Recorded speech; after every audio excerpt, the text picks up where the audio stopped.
Welcome to GS Podcast number 141. I'm Stephen Knight. Welcome one and all. Hope you're all good. Very excited about this episode. I've got a little strange fascination with cryonics, and cryonics, if you're not aware, is the theory, that hypothesis, I suppose, that we'll be able to freeze you upon death, and then there's a chance sometime in the future that we can reanimate your cadaver, Frankenstein-like, and bring you back to life. Maybe just your noggin, actually. There's a bit of debate about whether it's necessary to freeze the whole body, or whether we can just, chop your head off, stick it in a bucket of liquid nitrogen. I assume that's the process. I'm not a cryonicist. Cryonicist. I'm not an expert. But yeah, this is a really interesting topic, and I think it's interesting to me. Not necessarily because I want to partake in the process. I couldn't afford it for a start. It's a little bit weird. And I don't necessarily believe that it's possible, but it's just one of them topics that's a sweet blend of innovation, science, futurism, ethics, and skepticism. So I was very pleased to have, and I'm going to take a run and jump at this wonderful Portuguese name, João Pedro de Magalhães, onto the podcast. I apologise once more for that pronunciation, João. I don't know what to tell you. I am appalling with Portuguese names, I've just found out. But João's he's a scientist. I think he's a microbiologist, in fact. Works at Liverpool University, and he gave a wonderful TED Talk on the topic. And here he is on the podcast, right in your ears, brought to you by Stephen Knight. So if you appreciate these kind of conversations, you appreciate the effort that goes into producing them, editing them, releasing them, bringing them to you for free, by the way, for free. You can support the podcast by visiting gspellchecker.com/support. And if you've enjoyed hearing from João, check him out on Twitter. You can find him at JP Senescence. I think that might be. So it's JPSENESCENCE. Send him some love, send him some kind words, send him some feedback. I'm sure he'd like to hear from you. You can keep up to date on the podcast at gspellchecker.com. Enjoy! There's a word that some folks find real hard to spell. Ain't it horrible for you, except after seeing who cared to go burn in hell? But then along came a man, a spell checker from the god of Creed, and he set out upon a noble quest to help those that don't know what it means. And he said, it goes A-T-H-E-I-S-T, and don't you put that I before that E. A-T-H-E-I-S-T, don't mean we know, just means we don't believe. And then he keeps telling them things the godless say. A reason shoppers at night will make them run away, but if they stop that fight, well, they can go all day. Spell checker, easy, gotta spell check. You gotta know how it goes, so sing along with me. A-T-H-E-I-S-T, A-T-H-E-I-S-T, A-T-H-E-I-S-T, A-T-H-E-I-S-T. It's a great pleasure to welcome João Pedro Magalhães to the GS podcast. João, welcome. Well, thank you very much. It's a pleasure to be here. Yeah, I know I had a few practices off air with your name, the pronunciation of which, on a scale of 1 to 10, how appalling was my effort just now? It was a very good attempt. Let's put it that way. Thank you. I shall work on it. Yeah, welcome. I'm fascinated with the topic of cryonics. It's right in my wheelhouse. It seems to have this perfect blend of futurism, science fiction, and innovation as well. So before we get into the particulars of that, maybe you could just tell me a little bit about your background. How would you describe what you do to people? So I'm a biologist, and my main job, or my day job, is actually at the level of basic biological and biomedical research. So I primarily study the process of aging and longevity, and what makes some people live longer than others, what makes some animals live longer than others, what makes some animals resistant to diseases, for instance. So that is the major aspect of my research.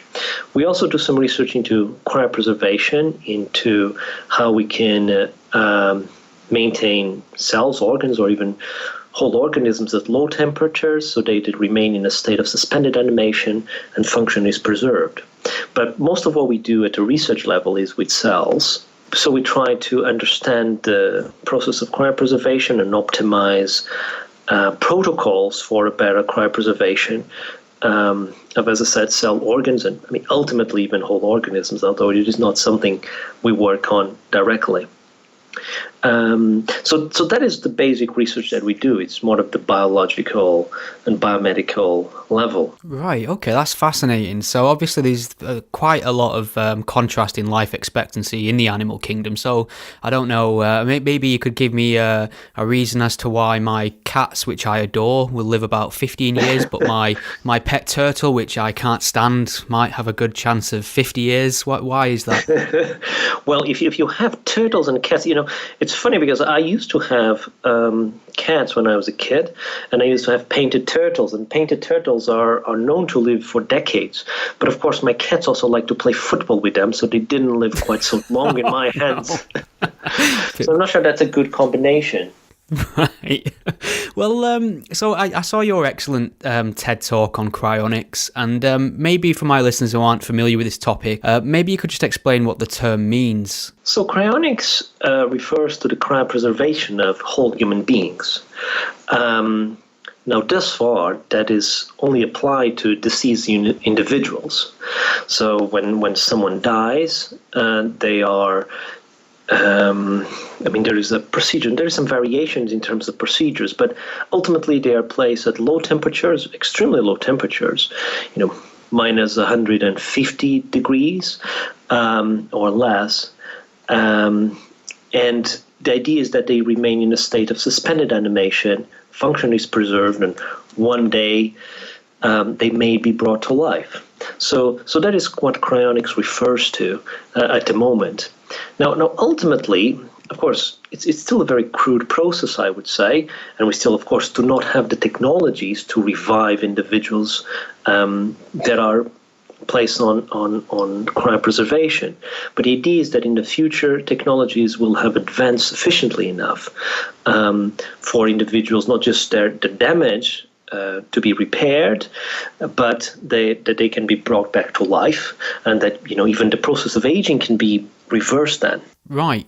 So I mean, one of the criticism I often hear of this this process is that the freezing process itself creates so much damage that it's very unlikely that would be something that could be reversed anyway. So I mean, how much of a technological leap are we talking about? And I mean, do you foresee this to be something that's 50 years, 100 years, 1,000 years in the future? Well, that's a great question. It is true that there's various kinds of damage that occur during cryopreservation. I mean, as I said earlier, we do some work on cells. For example, you can cryopreserve cells, but as you start to move into larger organs, it's just physics. It just takes longer for their temperature to drop. And during that time, there's various kinds of damage. For example, ice crystals can damage and destroy cells. And cryobiologists also employ antifreeze compounds called cryoprotectants to minimize ice formation. The problem is that the cryoprotectants themselves, at the high concentrations needed, they also tend to be toxic. So there is a lot of challenges in cryopreservation of larger organs, and obviously cryopreserving a whole human being will result in large amounts of damage. So the idea then, however, is that there are things that are possible now that they weren't 100 years ago or 500 years ago. It used to be thought that if your heart stopped, then you would die. But of course now we know that's not true. You can your heart can stop and you can still be revived in some cases, not always. So there's been huge advances in technology, and the idea is that technology will continue to progress, breakthroughs will continue to happen, and there may be technologies in the future that will allow cryopreserved individuals now to be brought back to life, to be repaired and brought to life. So what kind of technologies are we talking? Well, no doubt it will take huge scientific advances in areas like tissue engineering and regenerative medicine to make cryopreserved individuals alive and healthy again. It may be necessary to repair at the molecular level using approaches like nanotechnology. But by and large, this still remains in the realm of science fiction. So we don't know how fast will technologies, if and how fast will this technology emerge for us to allow cryopreserved individuals to be brought back to life. So it's very difficult to put a time scale on it. Right. So a lot of the things that this hinges on is obviously based on a potential future and us advancing sufficiently to realise the theory of cryonics. But in the present, in today, there are people who are currently paying for this service. There are people who are frozen. So my question really is, what is the process? Say I'm someone who has the monetary funds to sign up for a basic cryonics package, and I've signed all the legal waivers, and then I come to the end of my life. What happens then? What's the process? So in ideal circumstances, we have a patient who dies in hospital, who dies, with a standby team next to him or her. And then what happens is that, you have to lower the temperature of the individual, first of all. Then traditionally or typically, although there are various kinds of cryonics protocols and not all cryonics providers follow exactly the same procedures, but normally the blood of the individuals is replaced by one of these antifreeze compounds, these cryoprotectants. So blood is replaced by a cryoprotectant that will prevent ice formation, because ice basically can damage all sorts of components, cell components, and can destroy cells themselves. So patients are said to, technical term is perfused. They're perfused with these cryoprotectants to prevent ice formation. And then temperature is lowered, and eventually patients are cryopreserving liquid nitrogen at very low temperatures. So this can take some amount of time, but that is essentially the procedure. Okay, so I mean, one of the things I tend to focus on my podcast with a skeptical slant is a lot of the claims of religions, or certainly people who are evangelical or fundamentalist, and there's a theme that runs right through religions of people sort of preying on this fear of death and monetizing faith in an afterlife in that sense. And a lot of people tend to look at cryonics and say, well, that's almost a secular version of that, this promise of immortality, this scientific promise of the afterlife. And I was just wondering, what would you say to people, what could you say to people to alleviate their fears that this is a genuine scientific endeavour rather than some sort of faith-based endeavour? So I certainly think that the concept of cryonics is about being afraid of dying. And I've never made any secret that I am terrified of death. And that's what brought me to work in longevity and in aging, trying to find ways of retarding and maybe even reversing the process of human aging so that we can live much longer, healthier lives. And failing that, then, and tackling aging is a huge, huge problem. It's an incredibly complex process, and to actually reverse aging, I don't think it's going to happen within my lifetime. So if that's the case, then I will die one day. And again, I am terrified about it. Yes, absolutely. What is it about death that frightens you, if you don't mind me asking? I guess it's the way I'm unable to conceive the nothingness that happens after death. Right. I see death as eternal oblivion, an everlasting prison. I don't believe in God. I don't believe in an afterlife. So I think death is the end of the world to me. So because of that, I started working on aging. I started working on aging and longevity. But assuming we cannot cure aging within my lifetime, which I don't think we will, or I think is extremely unlikely it's going to happen, then I will die. And what are the alternatives to that? Well, in a way, yes, cryonics is a way of coping with death. It's a way of thinking that, or believing that we are going to be alive again one day. Not very different from a religious belief. There are some differences, I think, compared to religion, which is that, to me, and this is a point made by Max Moore, who's the president of Alcor, which is the biggest cryonics provider. He said at a conference once that the crucial difference between religion and cryonics is that religion is based on certainty. You know it's going to happen. You know if you do what your religion says you need to do, then you're going to heaven. Cryonics is not based on certainty. We don't know if it's going to work. Cryonics providers don't say it's going to work. I wouldn't say I work in cryonics, but I do some work in cryobiology. I certainly think the chances of someone being cryopreserved now, or being brought back to life in the future, are very small. I think they're very small, but I don't think they're zero. And that is the crucial point, which is that if you are buried or if you are cremated, the chances of you coming back to life one day are zero. With cryonics, you have a small chance that you will be brought back to life one day. Right, yeah, no, that makes sense. That's a very thoughtful answer. I suppose as well, there's a bit of difference in between what matter needs to be preserved in theory in order for cryonics to be realised. So some people will opt to have a whole body frozen, others just the head, because I think they think that by the time you can sort of reanimate somebody's brain functions, you could probably create them a whole new body as well. So just maybe you could expand a little bit on what people theorise in terms of what could happen, why you'd only need a head instead of your body. Yeah, so indeed, as you say, some cryonic service providers offer what they call the neuropreservation option, in which only the head is cryopreserved. And this is cheaper than cryopreserving the whole body, and it is based on the assumption that replacing human organs will be so commonplace in the future. If you imagine a future where we can revive someone that's been cryopreserved, replacing human organs does not seem that difficult. And so replacing human organs will be so easy that creating a new body will be relatively straightforward. So that is one option. Not all cryonics providers do this, but some of them, like Alcor, do.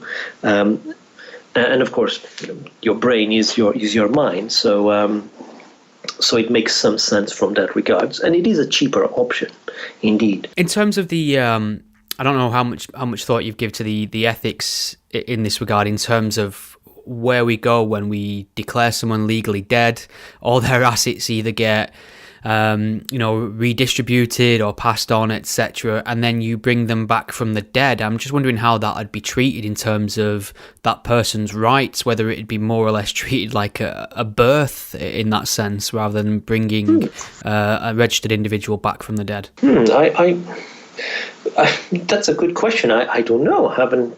I haven't given too much thought about it. Indeed, in current legal framework that we live in, if you pronounce dead, even if you cryopreserved, your estate passes on to your children or whoever you say so in your will. So there is so you do lose your possessions. If you are brought back to life, 50 years, I don't think it will be 50 years. I think it will be more than that. But let's say 500 years from now, if you're brought back to life, you're not going to have much of material possessions then, although you may have descendants. You may still have a pet turtle, perhaps. Maybe, as long as your descendants don't keep it with cats. So yes, I think it's an interesting question. I'm not entirely sure how to address it. I think it's something that, if I'm cryopreserved and I'm brought back to life 500 years from now, I'll be happy to address it and try to solve it. Yeah, a lot of admin and paperwork, I would imagine. Yes. I mean, how would you feel about the fact that, in terms of loved ones and friends, because one of the things that makes the human experience so special for me personally is my relationship with my loved ones, my partner, my friends, and we're all not going to get to be frozen. If it's just me that's frozen, obviously I'm going to return to a reality where they no longer exist. And I was just wondering how much of that would play on your decision whether or not to be cryogenically frozen. Again, that's a great question. And I guess that would certainly depend on how much time it would elapse until I'm revived. If it takes 500 years, then I wouldn't, unless there were other people that I knew or loved ones that were cryopreserved as well. then I wouldn't know anybody, and there is an issue of solitude in the future, certainly. So I certainly think it would be have a much more appealing prospect, cryopreservation, if there were other people I love who would also be cryopreserved. And I think I assume that's the same for others who choose to be cryopreserved. I'm aware there's quite a few couples who choose to be cryopreserved, or both of them are signed up to be cryopreserved. I think at the moment there are still cost issues. Cryonics is still quite expensive, which means it's not affordable for everyone. And if you're talking about more than one person, obviously the costs increase. So I think there's the financial pressures, which would probably be the major factor. Sure. So, I mean, what could you point people towards in terms of breakthroughs or cause for positivity? I mean, obviously the theory behind it and the technology and the research is still in its infancy, but what kind of things could you point towards that could give us hope that we are progressing? What sort of case studies are there to show that there's been progress been made in this field? So there has been progress in cryopreservation. I mean, not necessarily in cryonics, because cryonics, I mean, there is no research in cryonics per se, or very, very little research done in cryonics per se, but there is research in a broader field of cryopreservation. And there is a lot of interest in cryopreserving whole organs. So for example, at the moment, we can cryopreserve cell lines and small tissues like corneas. We cannot cryopreserve whole organs like hearts or lungs. But if you could do that, that would have tremendous medical impact. If we could cryopreserve larger organs, if we can perfect cryopreservation technologies to the point that donor organs can be preserved earlier and with no loss of viability, then this would be a huge breakthrough. It would potentially save thousands of lives, because we would eliminate wastage because of poor storage of organs from donors. As I'm sure you're aware, a lot of people die because they don't get the organ transplant that they need. So cryopreservation could be very important for long-term organ banking. So there is the point is that there is a lot of interest in the field of cryopreservation itself, and long-term safe organ banking via cryopreservation, organs that could then be used for transplant, would equate to thousands of lives saved. So it would have a huge health impact. There's also a lot of interest in cryopreservation of tissues from tissue engineering. So the point is that cryopreservation and cryobiology more general, these are areas of a lot of interest from a biomedical and medical perspectives. So there's been some interesting research. So for example, at Massachusetts General Hospital, they've been working on a procedure where they drop the temperature of emergency patients to protect the bodies from damage while they undergo surgery. For example, gunshot wounds victims, and then it's also been tried to replace the blood of critical care patients with a saline solution and lowering their temperature, again, to preserve them. So there has, sometimes people think, okay, is this idea of replacing the blood of patients in cryonics, that sounds gruesome. No, actually, that's done in U.S. hospitals already. You replace blood by this solution, and then you lower the temperature while these patients undergo surgery. So that's done already. There's also been advances at a more basic level. So, for example, one of my collaborators, Greg Fahy from 21st Century Medicine, they've been able to vitrify. And I mean, vitrify is a procedure where you can store cells or tissues or organs at very low temperatures without ice formation. And they've been able to vitrify a rabbit kidney. So they took a rabbit kidney, they vitrified it, they rewarmed it, and then they transplanted it to a live animal. And the kidney maintained some degree of function. In other words, they were able to cryopreserve the kidney from a rabbit, rewarm it, and it preserves some of its function, which is quite remarkable.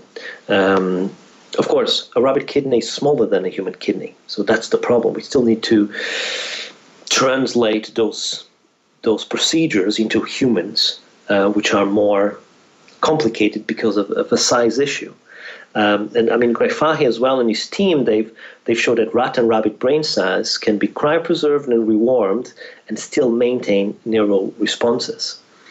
So there has been advances in cryopreservation and cryobiology in general that could have applications not just for human organs, but that could have applications potentially for cryonics. I mean, the other thing that I would mention is something that I'm quite interested in. So as I mentioned, I mean, some of my lab's work focuses on understanding species differences in aging and longevity, why some animals like turtles live a lot longer than others. But there's also animals that have, let's call them natural forms of cryopreservation. So there's some insects that can survive complete freezing during winter, some species of frogs that can produce their own antifreeze during winter and be partly frozen. So there are animals that have tremendous abilities in terms of cryopreservation that we lack. And that is something that we are very interested in studying, trying to understand their tricks to potentially apply that to human beings. I suppose as well, we touched briefly on religion and belief in God moments ago, and you're a non-believer. I don't believe in God either, and I was just wondering, what are the implications for the day when maybe we do manage to reanimate the deceased, where we can basically show that human beings are a collection of cells and we're biological components and we are matter in that sense, and there's sort of nowhere that the soul can hide in a sense. I was just wondering, what would that mean for religious belief, do you think, the fact that we could show that humans are just matter in that sense? That's an interesting. I'm not entirely sure, I must say. I do know that there are quite a few people signed up for cryonics who are believers, who are religious, who believe in God, who believe in an afterlife. But they also believe in technology. They also believe that if there is a technology that allows you to, for example, cure your cancer and live longer, then you should take it and live longer. And likewise, if there is a technology that allows you to be revived one day, then you should take advantage of it. So I wouldn't say that cryonics and religion are incompatible.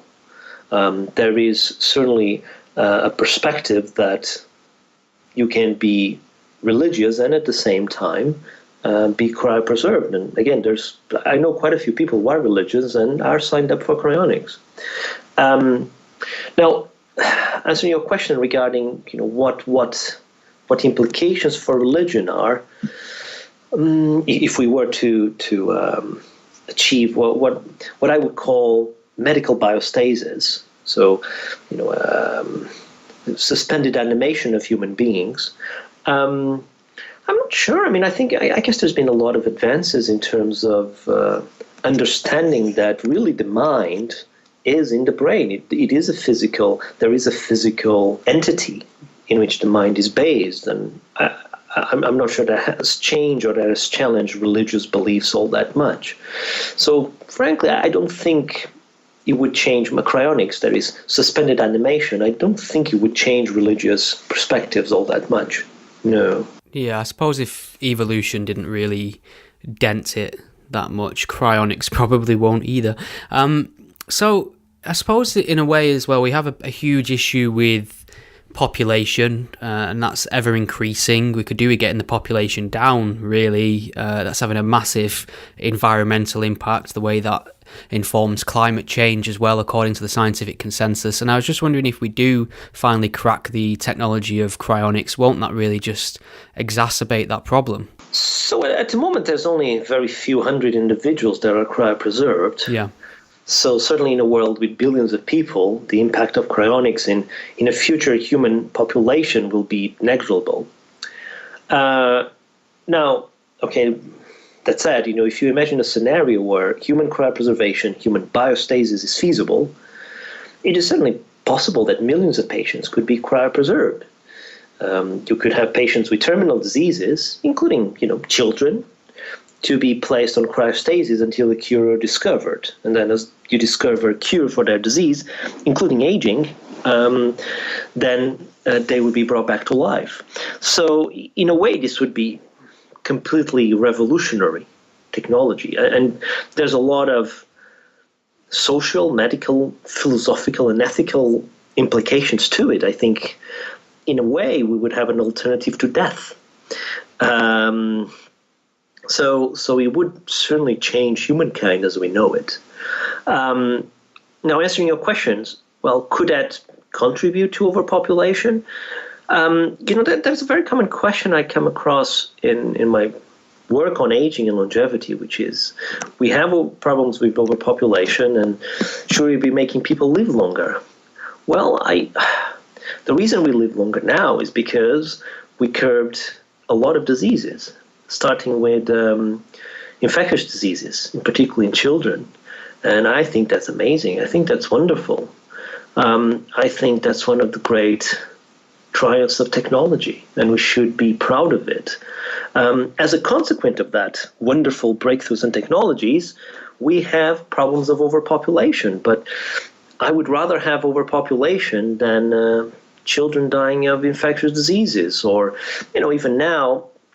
We have other advances in terms of heart diseases and cancers, and that's wonderful. I don't think fears of overpopulation are a valid reason to reject any medical breakthrough that preserves human life. Having said all that, I do think overpopulation is a big problem, and we have to address it as a species. We have to address how we can have the resources to sustain even our current population on Earth. So I think that is a big problem, absolutely. The final point I would make is that the major determinant of population growth is not how long you live, but how many babies you have. So how many children you have, so fertility rates are the major determinant. So the major way of controlling, or at least addressing overpopulation is by addressing fertility rates. That is how you're going to do it, primarily. Not by letting people die of diseases, which I don't think would be ethical. I don't think it would be right. Is there also a concern as well with the pricing being so high in something like this, that we kind of it's only open to a set elite of people? It can be almost a class issue, in the sense that only the privileged and the wealthy are able to survive death in that sense, because it's such an expensive process. Well, perhaps. I certainly think that the price of cryonics is very high. I'm not sure about, well, I guess it is, in a way, it is elitist, and it is only available in a few countries, Western countries. So I think that the price is an issue. I'm not entirely sure how to address it, however, because it does take resources in order to cryopreserve someone, and then keeping their body or even their head in liquid nitrogen, potentially for centuries. That does cost resources. So that has to be paid in some way. Now, I think if you think ahead, and if you think in terms of, let's say tomorrow we make a huge breakthrough and we develop human suspended animation, that is, perfect cryopreservation of a whole human being. You can be frozen, or vitrified, or whatever technologies use, and then you can be brought back to life perfectly as you were. So if that were the case, then I would assume it would be part of the NHS, of normal healthcare. So that it would be embedded in our healthcare system. But at the moment, it's still a fringe, very fringe, I would argue, approach that only, I think only a few hundred individuals have been cryopreserved, and there may be a couple of thousand who are signed up. So it's still a very fringe, and certainly the price is a problem to that. Do you happen to know the countries that currently have managed to offer cryonics commercially? So the major cryonic service providers are in US. There is one in Russia as well. It is possible for someone in UK to sign up for cryonics. You would not be cryopreserved here. You would be prepared here for transportation to the US and then cryopreserved in the US. So there's a group called Cryonics UK that does this. So it is possible to be cryopreserved or to have access to cryopreservation in other countries, but the major established cryonic service providers will be in the US. There's a company in Russia as well that offers cryopreservation services. So just on a slightly irreverent note to end on, whenever the subject of freezing people and reanimating them is brought up, somebody will always state with certainty that Walt Disney's been frozen. It seems to be a recurring myth, which of course isn't true, but I was wondering if you knew anything about the origin of that myth, or even if you've heard that before yourself. I've heard that. I know it's not true. I don't know. I have to say I don't know where that started. So I know it's not true, but I don't know what was the origin of this rumor. There are, some celebrities that are, I would say, interested in cryonics. It's difficult to say if they're for sure or not. But there are some celebrities. Ted Williams was a famous baseball player in the US. Probably doesn't mean much to people here in the UK, but Ted Williams was cryopreserved as an example. Okay, João, that's everything I really wanted to touch on, and thank you for your very thoughtful answers. Before I let you get back to the rest of your evening, is there anything you'd like to point my listeners in the direction of at all? So if they have any interest in this topic, please visit our website of the UK Cryonics and Cryopreservation Research Network. So I think the easiest is just Google UK Cryonics and Cryopreservation Research Network, and they will find our website. And there's more information on that, and if they have any questions, feel free to get in touch. Wonderful. Thank you very much for your time. My pleasure. Thank you for listening to the Godless Spellchecker podcast. The podcast is a one-man operation produced in my spare time away from my day job, and I love making it for you. If you enjoy what you hear, please consider lending some support. The show is entirely listener supported. I don't sell anything, I don't run ads, and given the alternative and unpopular focus of my content, it's very unlikely to find a sponsor. So there are a number of ways you can support and chip in and help improve the show and give me more time to produce more content. You can become a patron supporter and pledge a monetary amount per month or per episode by visiting patreon.com/gspellchecker. If you can't lend monetary support right now, don't worry, there's other ways you can help the podcast too. You can share it on your various social media networks, or take a moment to leave a review wherever you listen to it. Your support is massively appreciated. Thank you. Think we've all learned something here today?